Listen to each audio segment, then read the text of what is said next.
Hey, what's up, y'all? Um, I know I said I wasn't going to do a video until Monday when I was going to do Love and Hip Hop, but I was watching tonight a series on TNT that I actually enjoy watching, and I've been watching it since season one. It's called Murder in the First. So I've decided that I'm going to review Murder in the First. This is the third episode. For people who haven't watched it, um, it's a good show. It's a good show, and I'm just gonna give y'all a little bit of background because I'm not gonna go back through the first two episodes, but just so that you can know, there's main characters are a cop named Terry and a cop named Hilda. Several other cops that are in there, a DA, I'm gonna get to them in the review or whatever. But the series starts off with Hildy finding out that she has cancer, or being diagnosed with a terminal form of cancer. And Terry's wife, Terry is her partner.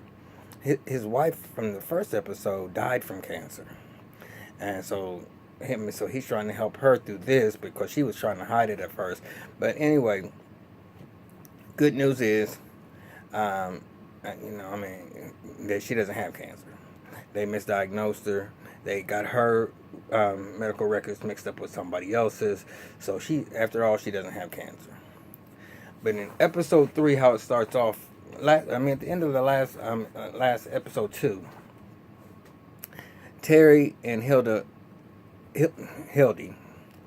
was chasing a suspect, and the dude had a gun behind his back, and he jumps out the window. Terry goes after him, and they chasing or whatever. So they get to the dead end, and the dude was reaching for his gun, and Terry lit him up. Basically, the bottom line, Terry lit his ass up, and that's how that episode ended, because they were sitting there saying they couldn't find the gun. So this episode starts off with Terry reflecting back on the shooting, and playing it back in his mind. Where he was shooting the guy and the chase and all that type of stuff, and it's just kind of messing with him a little bit. Now you can tell from these flashbacks that he's having that it's bothering. Because he killed this black man. And it's not like he was doing it on purpose. And with the way things are right now, today in America right now, cops are getting a bad reputation. And the funny thing is that the cops in this case won't reveal if the officer was white or if the officer was black. Now the black folks, of course, are rallying Black Lives Matter because they think it was a white cop that did it, but really it was a black cop. And so Terry's put on administrative leave. So and the officers are just, when they was making their little news conference or whatever, they wouldn't confirm whether if it was black or white or what the case was, because it's an ongoing investigation. And that's what Terry's gonna have to go through this thing, where they're gonna be questioning whether and the crazy thing is that when they questioning this man, they taking him through change after change after change after change, talking about, well, you sure it wasn't a cell phone? Now, it is what it is, you know what I'm saying? And I know these cops are just crooked and all these other type of things. But why are you even gonna sit there and question somebody even talking about, was it a cell phone? He know what it is. And if he can't be able to prove that there was no type of gun, then that, in my head, you get ready to go up. They get ready to make a whole series out of whether you was justified in this whole shooting. I thought they were going to drag it out, but you want to know something? That's what I always liked about Murder in the First, because they pretty much get points across fairly quickly. But there's always that one thing that continues on and continues on and continues on, and we'll get to that in a second. But anyway, so he went through his hearings, and there was different cops or whatever that they was questioning or whatever, and I got to give it to Hildy, because Hildy has his back 100%. That was a partner. The other cops, they wasn't downing him, they wasn't saying it, they just said, we don't have the information to be able to give you no, because we wasn't here, we wasn't there. But there's this corny, a corny officer, Monk. His name is David Monk. His character is David Monk.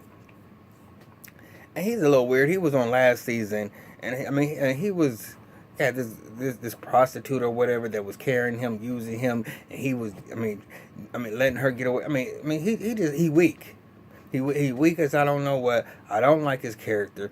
I don't know really. I don't got no feel on him right now, but he was trying to like get something from Hildy. Like he was trying to get some information on whether Terry did it or not, and on the second in the second episode, episode 2, this convenience store man was robbed. Dude came in and flashed the gun at him, and then turned his head, and the convenience store person pulled his gun out and shot him. Mark sitting there trying to make it out to be like he was a vigilante. I'm saying, man, come on now. That man is scared. He'd been robbed 3 times. This man came in here, flashed a gun, and if he turned his head for a second, then so be it. Light his ass up. That's what you do. You light him up. What people think? When you in those type of situations and you get robbed like that, you gonna have something to protect yourself. That is justifiable because you don't know what he's gonna do while he has that thing right there and he got his hand close to it. If he would have turned around and seen you with that gun, he would have pulled his gun. So what you think he was gonna do? But he's corny, man. I really don't like him. But because he kept on rewinding that tape, they was able to. That's how they got to the point of thinking they was gonna catch this guy named Billy, who killed this athlete named Normandy that was from episode 1. I'm sorry, I gotta give y'all that information. Normandy was killed in episode 1, and they think that Billy, a friend of his, killed him, and now Billy's on the run right now. So they thought Billy was at that place, and that's where the guy was sitting there running away from him. But it wasn't Billy. It was somebody else that just happened to be running from the cops, had the gun on him or whatever. So that's where it goes. But yeah, Mo was making me, motherfucking goddamn sick. And it all turns out, I'm just gonna give you the whole thing with Terry and that whole situation. I'm gonna give you the different pieces of the thing, but I'm just gonna give it to you all at once as far as the characters are concerned. So Terry has to go see a shrink, and when he goes see this shrink, he got to kind of deal with what he's going through because he's feeling like everybody thinks that I'm this black cop killer killing black people, and he said, and I was just defending myself, and I'm having to sit there and be, looked at like I'm the one that I'm the one that's wrong. They got these vigils outside and rallies outside and all that type of stuff for this dude that was, doing something illegal, and he was gonna kill me, but he's thinking in his head, well, wonder about me. So when they're doing the investigation, he can't talk to any of his coworkers about the case. He can't talk to his friends or nobody about the case. So he's basically alone. He can't talk to Hildy, who's his partner. They can have no type of discussion with this. And like I said, Mark was sitting there trying to get something from Hildy, like thinking, oh, cause they partners. And I wouldn't tell that motherfucking corny ass motherfucker anything in the first place. Never would I. Cause cause he is just corny as I don't know what. But it all turns out in the end, and I'm gonna make this review is gonna kind of be a little short right now, but they found the gun when old dude had jumped out the window, and they was going when they was going in their chase, the gun fell out, and when the dude hit that dead end of the alley, and he turned around, and he was reaching for his gun, but the gun wasn't there. But had that gun been there, he would have shot it and tried to shoot Terry. So Terry was, exonerated. They even had a news conference, and he didn't want to sit there and have to speak publicly about this, but he was forced to. And that's where I said I got to keep on coming back to David Moak, the cop in the precinct. His boss, Jim Cotto, cool. A reporter was trying to get some information on it. He shut her down. He wasn't going to sit there and talk bad about Terry. He wasn't going to let her know if it was a black cop or if it was a white cop. It was cool. But Mark he gonna sit there and when Terry was in, he said, he gonna say, "Well, Terry, I just want to tell you, I'm sorry that you had to go through all this publicly." And I'm like, I don't know what, I don't get him. I think he's really an undercover racist or something for real, and he's trying to act like he's not. But he said, and then he gonna try to give him dap and all this other stuff, and I don't even know what the whole. And he got like, okay, Mo, all right, appreciate it, okay, all right. But I'm sitting there saying, nigga, what you coming in here? We ain't boys like that. You trying to like give me dap like we motherfucking cool? I don't trust him at all. He a cornball. But but I'm glad that everything worked out. But the thing is that I don't like about this show right now, y'all. That I'm not gonna say I don't like it. I don't like where it's going. Ever since the first season, at the end, I thought, and I was hoping that they wasn't gonna go this route. And they was gonna go different. And when they did, that Terry and Hildy was gonna like mess around, and they were gonna get together. And I'm like, don't mess this up like that. Because first of all, it don't even look right. First of all, please don't mess it up like that. But they never did. Okay? They never really went nowhere. Last season, I think there was a little moment or whatever, too, that they kind of made it seem like that something might happen. But this season, they done fucked in episode number goddamn 1. And then on episode 2, they talk about, are we going to talk about it? And they was like, well, nah. And like, what's the name? Well, they done fucked again.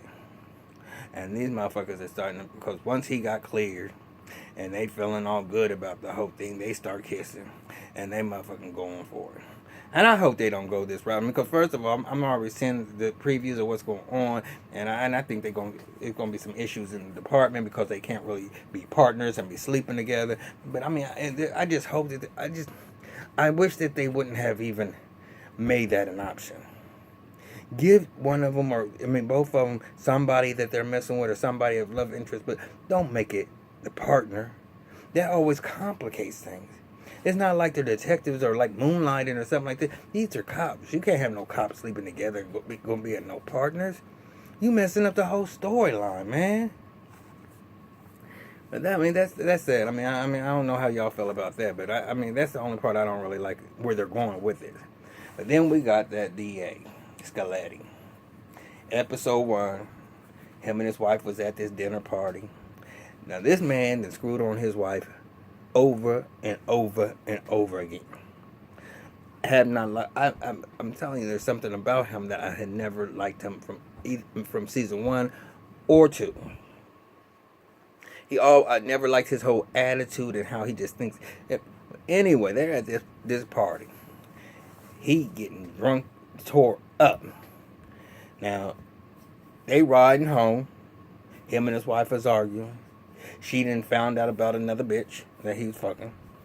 And she's sitting there arguing, trying to got his cell phone, and he's trying to reach for the cell phone.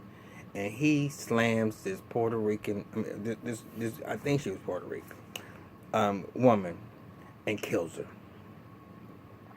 Now, he calls the police. I thought that because his car wasn't really messed up that bad. I thought he was going to pull off or whatever. But he calls the police or whatever. And, he's a DA. He's a cocky ass motherfucker too. And I don't like his whole attitude. And I'm going to tell y'all about him today because he really carried on today. Unruly. He was carrying on. But he hit the lady and claimed that she just dashed out in the street, and that she dashed out into the street and came out of nowhere, and he wasn't able to stop, and that's when he hit her. His wife is in the car with him, so that's the story he's going on. Well, I told y'all that he has a past, and he's shady. He thinks he runs stuff. He don't realize he's one of them people that think everybody's gonna go with whatever he says, and everybody trying to make a point out of him. And the Attorney General's office, who's going to be prosecuting the case, her name is Lawson. Hold on, I'm not sure. Hold on. Okay, so the lady sitting there was representing the Attorney General's office that's going to be prosecuting. Her name was Melissa Danson. And Saletti just thinks he's so cocky. He's just thinking it's gonna go away. It's gonna be a little misdemeanor. It's gonna be over the. He's not gonna be a DUI because he didn't. He wouldn't get tested at the scene. At the crime scene. And when he did finally get tested, he was under the limit. But he stalled the amount of time before he actually took the test. So she's sitting there saying, "But y'all wanna know this is the catch." I said, I didn't even know this. Okay, but after last episode. Saletti got an attorney. Because nobody wants to represent him. Ain't nobody want to get their hands dirty with it. Ain't nobody trying to deal with him. Nobody don't really like his attitude. But he thinks it's just a cut and dry case. And just go in there and just tell it. So, the last straw, the attorney said, look, I ain't even getting my hands dirty. Because number one, they don't like me. The judge don't like me. And I ain't the best fit. But you go to this guy. And it's Attorney Arkin. And I remember him from back on The Mentalist. He was on The Mentalist. He was one of the bad people. I mean, part of the whatever the little ones that I forget what they were called. But anyway, I remember from The Mentalist. But he's going to represent him, and he goes in there talking about, look. Don't give me no yada yada spill. All you gotta do is just go in there, write this plea up. I take this misdemeanor vehicular homicide, and no jail time, and blah blah blah, and probation, whatever. And so he said, "Oh, you just making it really easy for me." Well, he goes to see her, and that bitch ain't having it. That bitch said, "We gonna hold him to the highest standards. He killed a woman. She had 2 kids and a husband. And we're going to have to sit there and prosecute him like we would prosecute anybody else." He said, "Is this personal?" And you know what? And I didn't really pick up on it. I didn't pick up on last episode. I didn't. But this episode, Scoletti, I'm going to tell y'all this right now. He was so out of hand. He went to 3 different people. He went to her first. Went to her she jogging on the beach. And he know good and well, he a district attorney. He ain't supposed to be going to go see her like that and talk to her like that. But she won't return that phone. He said, well, if you would have answered my 14... He said, why are you doing this? I didn't know that the end of a relationship would cause you to act this way. And I said, well, ain't this a motherfucking goddamn bitch? This is one of the bitches you was fucking? And that motherfucking bitch ain't having it, and she ain't feeling you, and she get ready to come for your motherfucking ass. She ain't going for nothing less than a felony. Now, first of all, him being the DA, he gonna lose his job. He gonna sit there and be disbarred. He gonna sit there and go to jail. And she's just going for him hard. So then I'm sitting there thinking, okay, maybe she just tripping because I don't know what y'all think. If y'all watch the show, whatever, y'all tell me. At first I was starting to think she just in her little feelings and she just trying to be petty. But then he goes to her boss. And then he goes to somebody. He done went to 3 people. Oh, then he went to the dude who's filling in for him as the DA, the acting DA, and start threatening. And these motherfuckers are talking about, you keep on threatening. So Arkin calls him into the office like, man, why are you? What's up with you? He said, why you think you are the worst person against you? You seem to think that everybody is going to come through for you, and there's a camaraderie between prosecutors and DAs that they aren't going to sit there and mess with you, but everybody is gunning for you. So the person because last episode his wife moved out, so the person you need to be concerned about, for real, is your wife. Now, this motherfucker has it in his head. I'm going to tell y'all this right now, and I don't mean to be cussing right now, but he has it in his head that he's running everything. And what he says is, and how he has it in his head that he thinks is going to go, is the way it's going to go. And that's not the way this episode is going to go. And I'm sitting there saying, man, you lunching. And whether she's right or wrong, or whether her boss, because the boss basically told her, go after him. I want you to convict that motherfucker be getting down and dirty. And she said, okay, no mercy. And that's what she going for. And she got that backing from her boss, and that's all that really matters. So she be real grimy. So Arkin, being the smart man that he is like, look, you need to be talking to your wife right now because she ain't even with you. And he said, well, my wife can't have to testify. He said, if she chooses to, she can. She doesn't have to, but if she chooses to, she can. And that's the only thing that will save you. So you need to do whatever you need to do to get things right with your wife before you sit there and do. And he was like, "Well, are you married?" He said, "No, I'm divorced." He said, "So you don't even understand." So this mom, I just, I don't like him. I don't like his attitude. I don't like the fact that they're gonna drag this out the whole entire season on whether if he gets convicted or not, because I already see that happening. This is gonna be the one thing that they're gonna drag out the whole entire time. It's not gonna be resolved in a couple episodes. It will go to the end. And so, and don't get me wrong, the very first murder of Normandy, the basketball player, it's gonna go to the end too.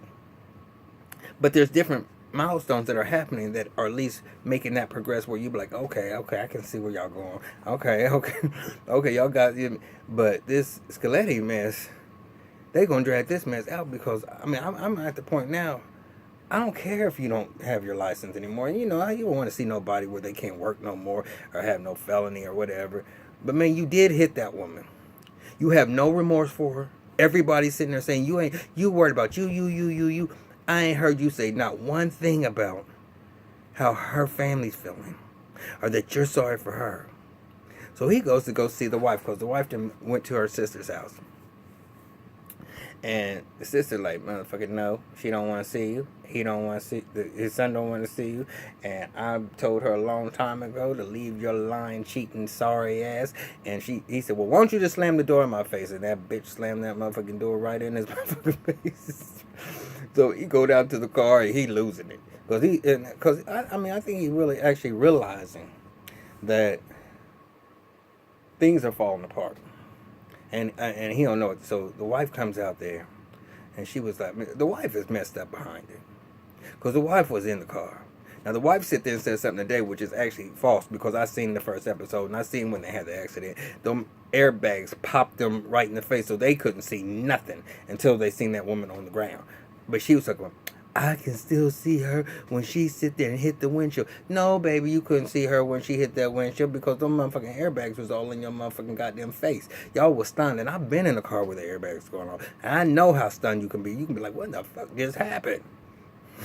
but anyway, she's upset, and she's like, you talking about only thing you worried about is what's gonna happen to you. He said, well, no, baby, I want you and Michael to come, bitch.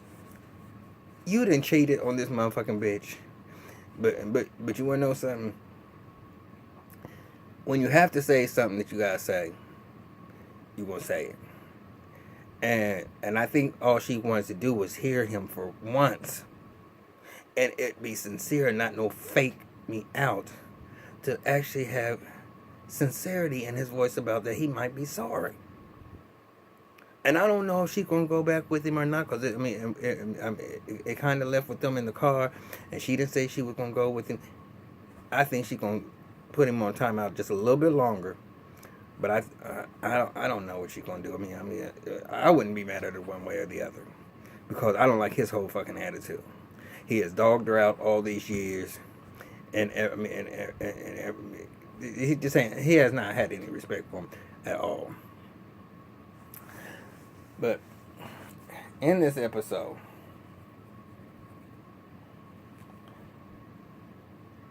at the end, like I was telling y'all, and I'm going to end it on this right here. I'm hoping that they don't go down this direction, but Terry stopped past Hildy's, and Hildy and her daughter was just getting ready to have a movie night. She had the little girl popped some popcorn or whatever. And I guess she was in the kitchen making the popcorn, and Hilda was standing in the hallway, and he all up on her, and I'm like, don't start that motherfucking bullshit, please, y'all. Y'all just gonna ruin the whole thing. Don't do that. Please don't do it. Maybe y'all want to see them together. I don't want to see them together. I think that's gonna mess up the whole dynamic of the show. to have them fucking. I mean, I think that it mess up the whole dynamic of the show. But it is what it is. So anyway, the little girl was like, "Well, come on, Terry, sit, come watch the movie with us." He's saying, "Nah, I'm gonna let y'all go hang." She said, "No, I mean," she said, "We got enough." And so Hildy's saying, "I insist, you gonna come because we both want you to stay. You gonna stay." So he sit there and say, "Okay." So he go over there and they watching the movie. I mean, he sit down and joking with the little girl about do they have enough popcorn and stuff. And so he got his arm behind the chair, and the little girl sitting in between them, and Hildy got her arm around, and they like rubbing hands. And I said, "Oh shit." You know, sometimes things don't go my motherfucking way when it comes to these shows. I don't know what y'all like to see, but I don't want to see that at all. But that was this episode. I mean, it's gonna be this season. I'm telling you, this show. I'm gonna get better at describing it, and once I mean, y'all if you watch it, I'm telling you, it's good, and I'm so glad they came back with another season because Ty Diggs, he does his thing in the show. I like him in the show. I like his character. I mean, I like Hildy too. I like her character. I like everybody except for David Moak up in there, and I definitely don't like Scaletti. I don't like him. I mean, there's just certain people that just rub me the wrong way. But that's life, period. But anyway, y'all tell me what y'all think about the episode. Anything that I missed, please let me know. I know that I'm starting to review these things. I'm just in there saying, just give me some feedback, and like my stuff, or if you like it. If you don't like it, then then at least I know what I can work on. Give me some comments on where I'm not doing good. All right, talk to y'all later. Peace.